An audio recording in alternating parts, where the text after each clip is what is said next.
Anda mungkin tidak percaya, ini adalah ponsel lama yang biasanya Anda gunakan sebagai ganti wastafel stainless steel. Setelah beberapa pemrosesan unik oleh pengrajin, benar-benar dapat mengekstrak emas. Setelah melihat yang terakhir, saya akhirnya mengerti apa itu ahli dalam rakyat. Bergunung-gunung ponsel yang dibuang di depannya ini ditukar oleh pemuda itu dengan wastafel stainless steel. Pertama, Anda perlu membongkar casing ponsel masing-masing. Hanya papan sirkuit di dalam dan beberapa bagian logam di permukaan yang disimpan di sini. Kemudian papan sirkuit yang dilepas ini dibakar secara seragam dengan pistol semprot api. Sampai permukaannya benar-benar terbakar menjadi hitam. Jadi yang akan Anda lakukan adalah memasukkan papan sirkuit yang dibakar ini ke dalam blender ini. Rotasi terus-menerus melalui blender. Buat papan sirkuit ini membentuk partikel halus, bahkan untuk membentuk bubuk.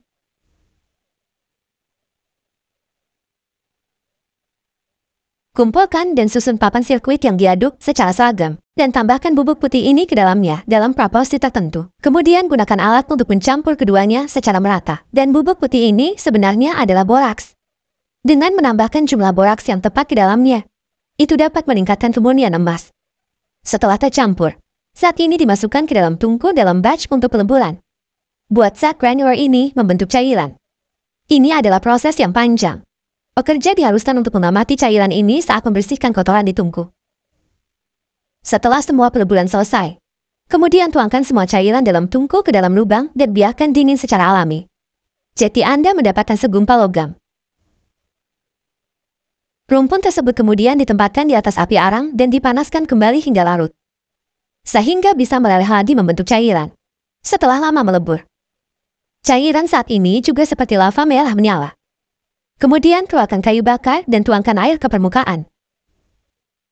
Biarkan dingin dan bentuk secara alami. Sudah dengan susah payah disempurnakan. Akhirnya mendapat lapisan kuning benda logam emas. Namun, potongan besar ini jelas tidak bisa semuanya emas. Jika itu masalahnya, Anda akan kaya. Setelah membersihkan kotoran permukaan, dan kemudian Anda mengambil potongan logam ini dan memasukkannya ke dalam tong karet, dan tambahkan cairan putih ini ke dalamnya. Biarkan itu memiliki reaksi kimia untuk menguraikan materi ini. Proses ini perlu diulang berkali-kali, sampai semuanya larut membentuk partikel berlumpur. Percayalah bahwa teman pintar sudah menebak, dan zat putih yang digunakan untuk melarutkannya sebenarnya adalah asam nitrat.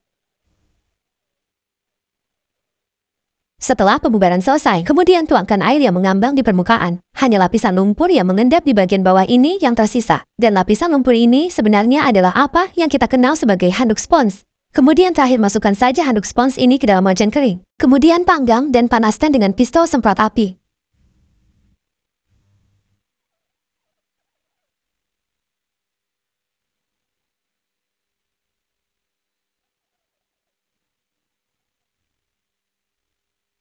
Anda mendinginkan cetakan, Anda membentuknya, dan Anda mendapatkan segumpal emas.